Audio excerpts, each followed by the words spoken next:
Преди около 10 години гостувах с двете си деца в една приятелка, архитект Йорданка Поцкова, която е също родът и от нашия край. Аз съм от село Капатово. И там при нея беше една нейна приятелка, с която ме запозна. И когато тя разбра, че аз съм от този край, ми зададе въпроса: вие като сте от този край, какво знаете за митрополит Борис? И ми разказа, ние, казва, бяхме много близки с митрополит Борис. Преди да тръгне за Благоевград, за Горна Джумея тогава, той се отбил в дома им, даже тя го описа, той нахълта в дома ни запахтян и така набързо се обърнал към майката и казал: идвам набързо да се сбогувам с вас. Тя казала: съкън, Борисе, какво е това да се сбогуваш с нас? Какво е това бързане от тебе? А той казва радостен чак, казва: да, точно така, да се сбогувам, защото това ще бъде последното ни виждане. Снощи аз получих знамение, че моят край идва. И какво знамение, Борисе, получи?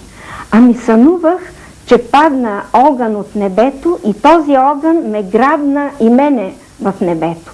Това е истина, това ще бъде моят край. Аз отивам да осветя черквата в Свети Димитър в село Коларово, но вероятно това ще бъде моят край. Дойде този убиецът и той му вика: синко, спри, че вършиш грях. Той тръгна втори път, го уби напълно. За мен дядо Борис е един съвременен светец, защото вярата му го закара на една доброволна мъченическа смърт. Защото това, което той е изучавал в семинарията в Цариград, в Черновец, и където е бил, той го приложил в живота. Защото такива личности като него са приемници на истина, на божествената благодат на апостолите. Защото Неврокопски митрополит Борис не само се подготви да бъде един светилник на българска родна земя, но той се подготви да бъде един светилник в цялата православна църква.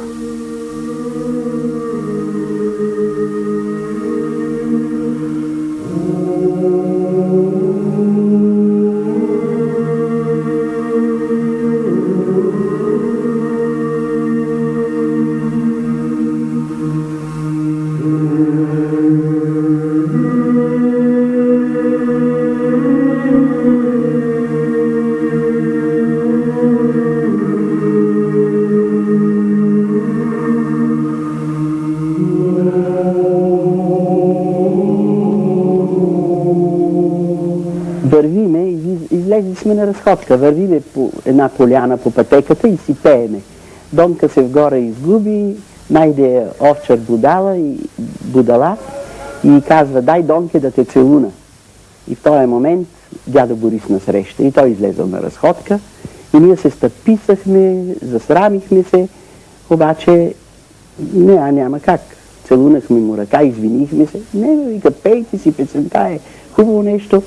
Песента, вие сте млади, песента носи здраве, носи лекота и така нататък. И ни казва: ама защо сте се обули? Събуйте се и вървете, казва, да чувствате топлината на земята. И той по цял ден ходеше, по цял ден вземе си храничка и по цял ден е из планината. Неделни дни, празнични дни, пък служеше в църквата и после пак си отиваше из планината. А той наистина беше лек. Ходеше подвижно и с право може да го нарече наистина дивата пиринска коза. Това не е обидно, това е много хубаво, би казала аз, хубав епитет, защото той си наистина беше голям турист. И когато ни срещнаше децата, винаги ни галеше по главите. Имам прекрасен детски спомен за една бъдни вечер, когато той дойде седна на трапезата ни, благослови трапезата ни. Ние децата си казахме молитвите и това никога няма да го забравя. Майка ми беше подготвила постно ядене, той се нахрани заедно с нас, благослови и се прибра. Моя баща не се е заселил в този край, защото не е намерил препитание и се е заселил в Хасковски окръг, в Любимец и Харманли.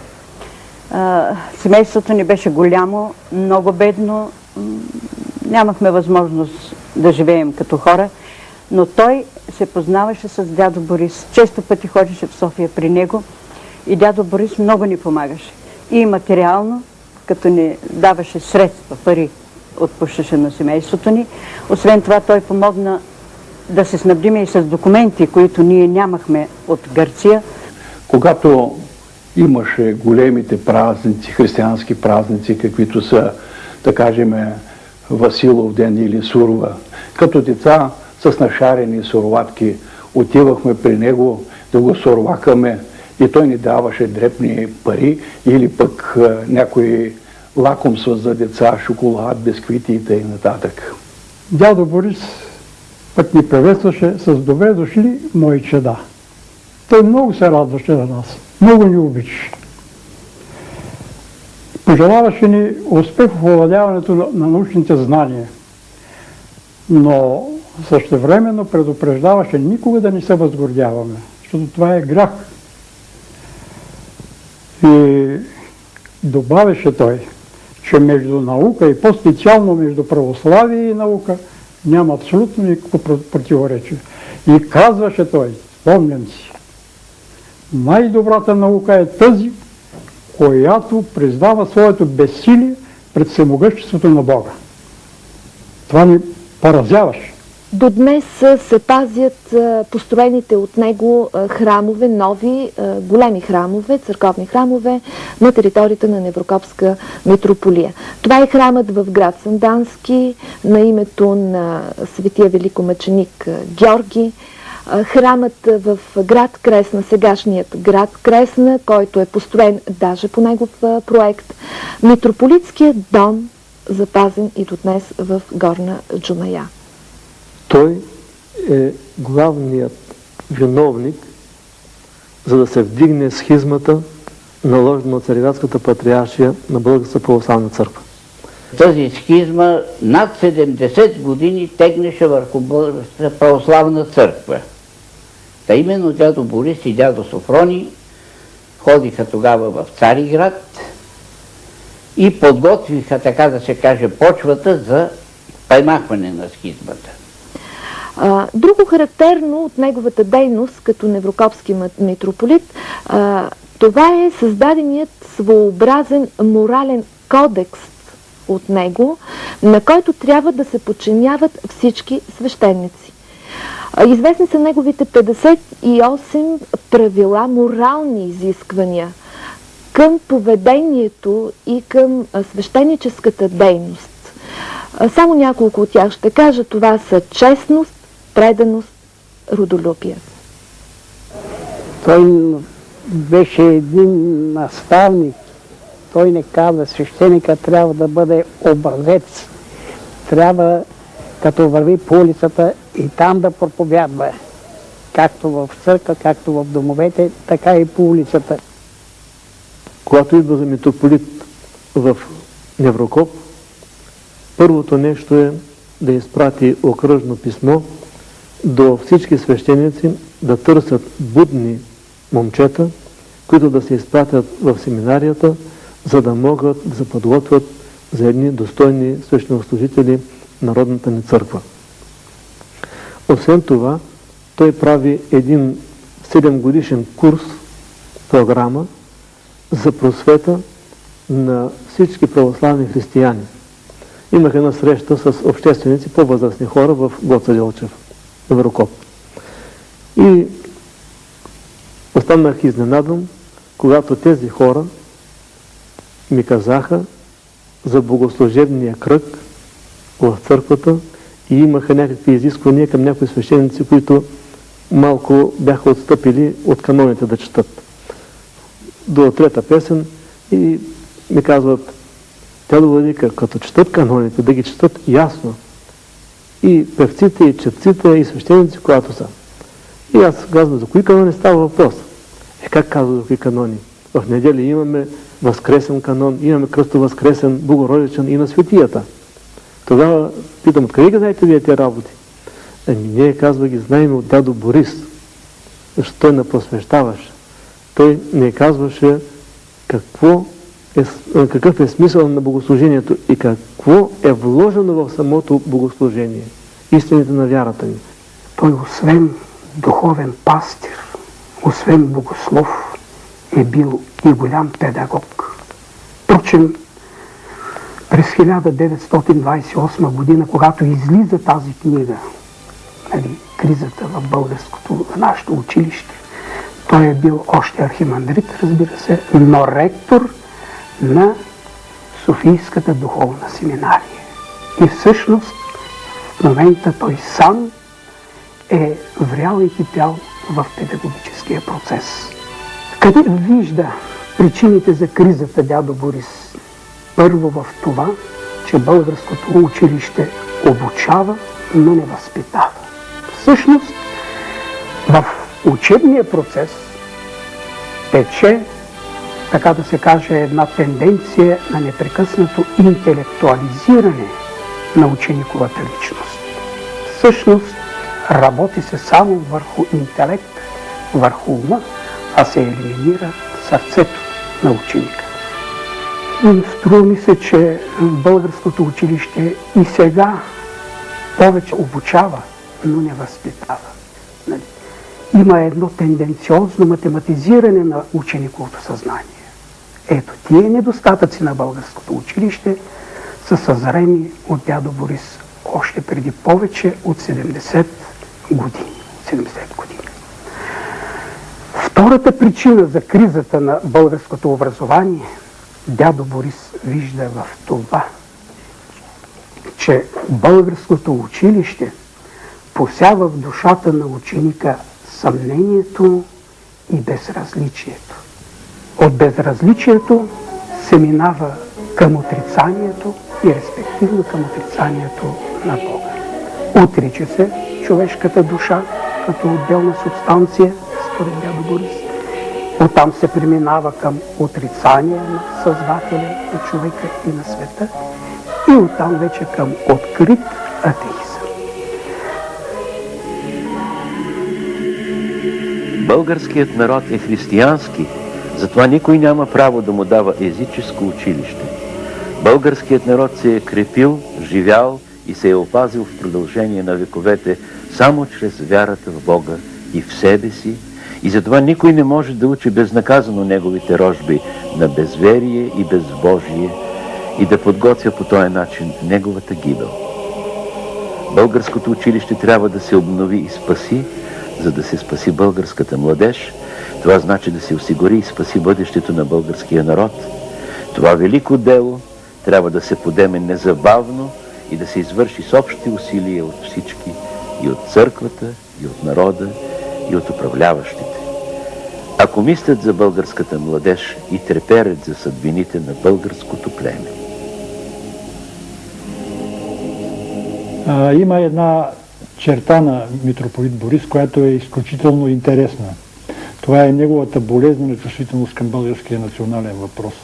И вероятно това съвсем не е случайно. Той е роден в Македония, неговите близки всички участват в македонското освободително движение, баща му е убит по време на въстанието и вероятно още от детските си години е носил това в душата си.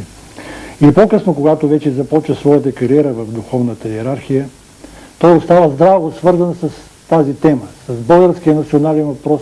Но той твърдо отстояваше тезата, че македонски народ, македонска нация няма, а има българи от Македония. Също така, едва ли има смисъл да разказвам за историята на българската екзархия, за дялото на българската екзархия в Македония по времето на екзарх Йосифа, когато там имаше 8 български епархии и така нататък. Това дядо Борис именно тази теза отстояваше. А вие си спомняте, че след 9 септември какво беше коминтерновското решение? Че има отделна македонска нация, че хората от Пиренския край трябва да се пишат, че са македонци по народност и така нататък. Дядо Борис рязко, категорично се обяви против това нещо. В църковните проповеди в храма, понякога след обращението християни и християнки, употребяваме и обращението българи и българки, когато биват засегнати от църковно гледище въпросите за народа и родината. Това обаче се е смятало от някои фактори в Неврокоп за страшно престъпление и те са отправили злобни заплахи, че ще ли да ни дадат да разберем как така сме смеяли да говорим в Неврокоп за българи. Никога, никъде другаде, в живота на никой друг народ не се е случвало един скромен, дългогодишен служител на народа да бъде заплашван в собствената държава от представители на държавната власт, зато и че има славянобългарско съзнание, каквото са имали всички наши бащи и деди и прадеди през повече от 1000 години от времето на свети Кирил и Методий и свети Климент Охридски до днес. Зато и че служи честно на своята християнска църква и православен християнски славянобългарски народ.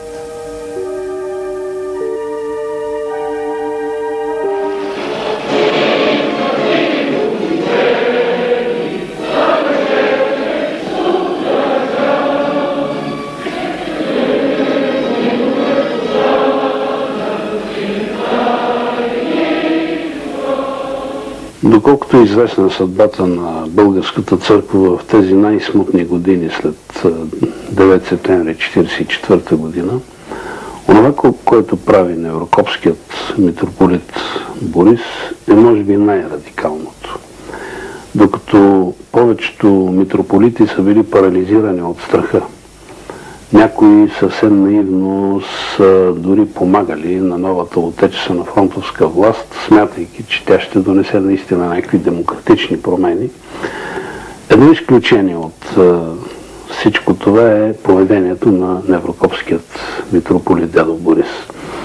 Той дълбоко в себе си интелигентен човек е бил с широка култура, е доловил цялата антихристиянска същност на новият режим и затова не е изпитвал никакво доверие спрямо настъпилите промени. От тук и писмото, което пише до наместник-председателя на Светия Синод, с който съобщава за трагичното състояние на Неврокопската епархия вследствие на репресиите, които упражняват новата власт, е наистина едно изключение. Никъде другаде в документалния архив на онези времена за българската църква няма подобен прецедент. И действителност през годините 44, 5, 6 до 1948 година, до неговото убийство, местната комунистическа власт в Пиринска Македония упражнява един необуздан терор над Божиите служители. Над 15 от тях са съдени от Народния съд, някои изчезват безследно. Без никаква вина, без разследване, без проверка, без съд, бе грабнат през октомври 1944 година насилствено от личния архиерейски наместник, енорийски свещеник в Разлог, свещеник Петър Дивизиев и потънал жестоко на незнайно място. Протосингелът на Неврокопската митрополия през есента на 1944 година бе отведен в София и задържан 1 месец в затвор, без присъда и без никакво основание. Мен ме грабнаха и 3 денонощия с главата надолу. Избиха ми всичките зъби. Ей, сега са. Нито един зъб няма. Почти всички свещеници понасят оскърбления, унижения и заплахи от отговорни фактори. На най-големия гнет и най-тежки заплахи са подложени най-добрите свещенослужители на църквата и народа ни, които имат ценни качества и се опитват да проявяват полезна църковно-народна дейност. Против тях се създават и разнасят всякакви лъжи, против тях се отправят тежки закани. Митрополит Борис организира в тези мрачни времена акция в подкрепа на семействата на осъдените от Народния съд. Митрополит Борис води една дълга, бих казал, епична и много смела борба срещу опитите на местната комунистическа управа да отнеме църковните имоти. Насилие и гнет се упражняват над християните в техния църковно-религиозен живот.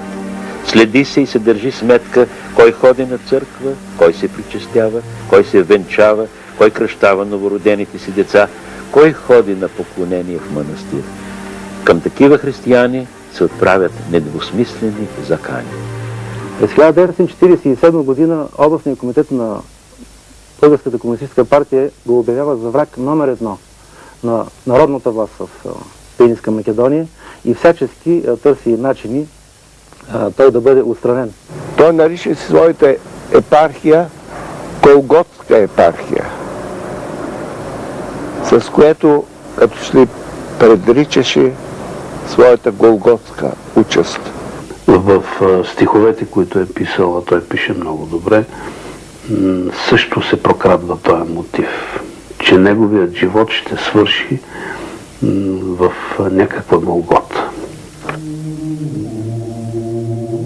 Моята любов, ангелски покров, моята надежда, девствена одежда, моите мечти, грейнали звезди, моите желания, пламнали страдания, моята ранна бръст, мъченишки кръст, моят път в живота, пътят към Голгота.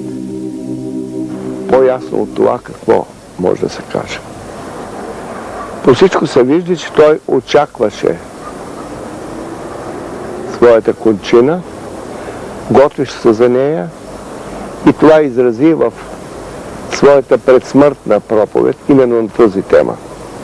Като посочи примера на свети великомъченик Димитрий, чест на когото бе осветен храма, посочи го като пример на жертвеност, саможертва за Христа. Подобно на безумния богаташ от евангелската притча, увлечени от потока на суетните житейски грижи и страсти, ние често се самозабравяме, като си въобразяваме, че ще векуваме вечно тук на земята. Уви, нишката на земния ни живот всеки миг може да бъде прекъсната от Бога. Това е произнесено около, може би, 15 минути преди да бъде той убит. Светите Божии угодници са живеели винаги с мисъл за очакващата ги земна смърт и с твърда вяра в вечния задгробен живот, за който са се готвили. Така великият свещено апостол Павел, като изрежда многото изпитания и страдания, на които бил подлаган, се провиква: всеки ден умирам. А защо апостолът казва това? За да потвърди истината за възкресението. Кой би се решил на толкова видове смърт, ако нямаше възкресение и бъдещ живот? На друго място, пак свети апостол Павел заявява: за мен животът е Христос, а смъртта е придобивка. Ето, възлюблени в Господа, братя и сестри, към какъв живот ни призовава свети апостол Павел? Живот с вяра в Христа, който е начало на вечния блажен живот. Дедо Борис, преди да отиде в село Коларов да служи на Димитров ден, беше в къща на вечера. На сутринта, раното, отивам в архиерейското да изпратя дедо Борис да отида на служба в село Коларово. Изпратих го, взимахме благословението, целуваме ръката и той замина.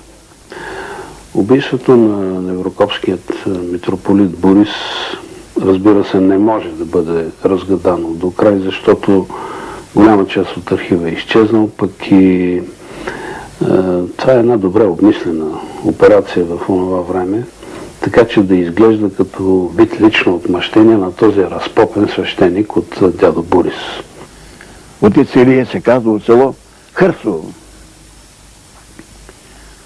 Той свещеник беше извършил при това престъпление, като беше откраднал ракия и вино от негови съседи.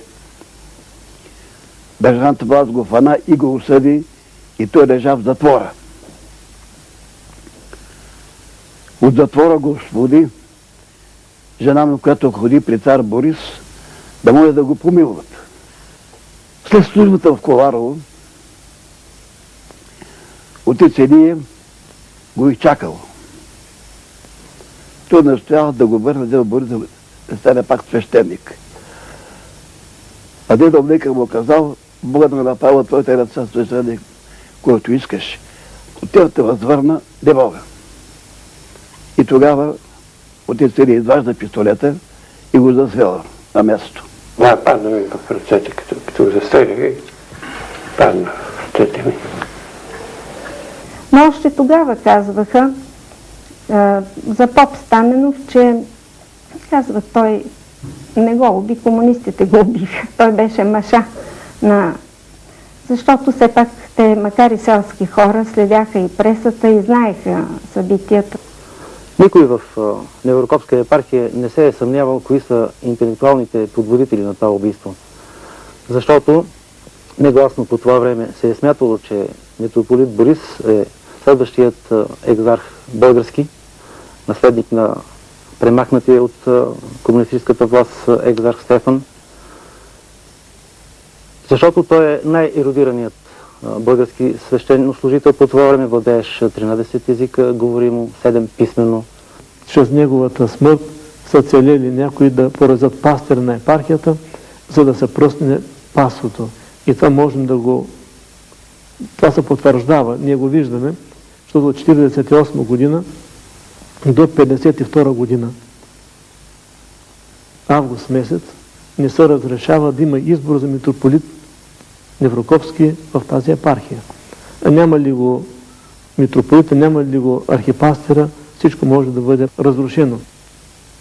4 дни стоя в ковчег, открито той не промени лицето си или телото да се отрази нещо, че е бил мъртвец. Хората коментираха, че той човек е нетленен, светец. Когато неговият духовен баща, видинският митрополит Неофит, се обръща към Борис с думите да останеш верен на обета си и да получиш онова, което е обещано за верността, венеца на живота. Тогава Борис отговаря: проясни, Господи, моята душа, за да стане достойна да бъде разпъната на Твоя кръст. Моят път в живота, пътят към Голгота.